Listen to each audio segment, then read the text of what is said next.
Na kvalifikácii na zimné olympijské hry v hokeji sa objaví aj Slovensko. Zahraj si v skupine D a niečo viac si povieme o niečo neskôr. Najskôr si zrekapitulujeme zimné olympijské hry z roku 2022, potom sa pozrieme na olympiádu v hokeji na rok 2026 a potom na kvalifikáciu na zimné olympijské hry v hokeji, kde hrá aj Slovensko. Predtým než začneme, bol by som rád, ak by si dali like a odber, keďže 97% z vás ma neodoberá a naozaj to pomáha nielen v raste kanála, ale aby vychádzali aj ďalšie videá. No teraz poďme konečne na to. Spomienky na olympiádu máme veľmi dobré. Máme historicky prvú medailu z olympiády, bronz. V našom štvrťfinálovom zápase s USA sme to vôbec nemali rúžové. Síce po prvom gole Slavkovského sme mali vedenie, Američania ho dokázali otočiť. Vedenie mali až skoro do konca zápasu, no 43 sekúnd pred koncom sa nám podarilo dorovnať na 2-2.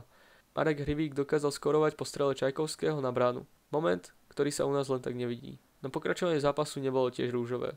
Pár sekúnd pred koncom sa do nájazdu dostal Američan Knies a išiel sám na brankára Rybára, ktorý však uchránil našu bránu. Našťastie. A to tiež spravil pri všetkých 5 nájazdoch Američanov. Za to jediný zo 4 nájazdov premenil Peter Cehlárik.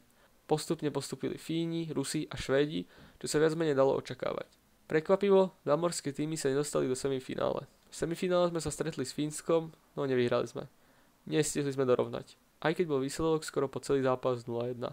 Ten posledný bol do prázdnej brány. Treba uznať, že šance boli na našej strane, ale neboli využité. Rusi a Švédi mali podobne napínavý zápas ako my s Američanmi. Najazdy boli však na strane Rusov a tí postúpili. Švédi však ukázali svoju kvalitu a boli náš súper o bronz.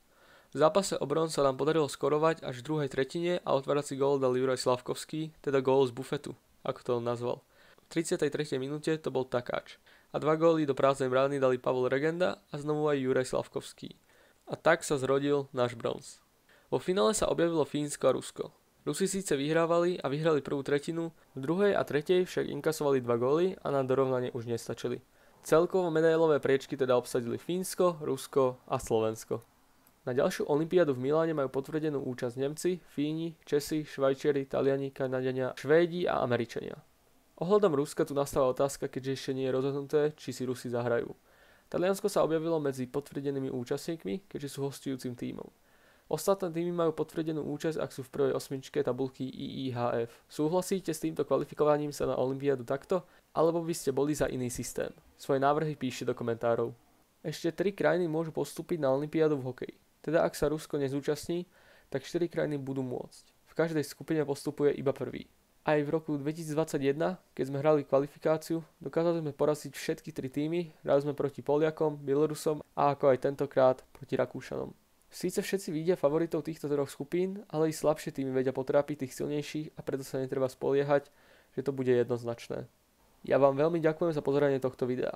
Pokiaľ si chcete pozrieť ešte nejaké video, tak odporúčam toto na obrazovke. Takisto budem rád za každý like a odber, aby vám ďalšie hokejové novinky neušli. Ak máte nejaké návrhy, kritiku alebo sa chcete niečo spýtať, tak môžete v komentári. Ďakujem za pozeranie videa, ja som Hokejosk, ahojte.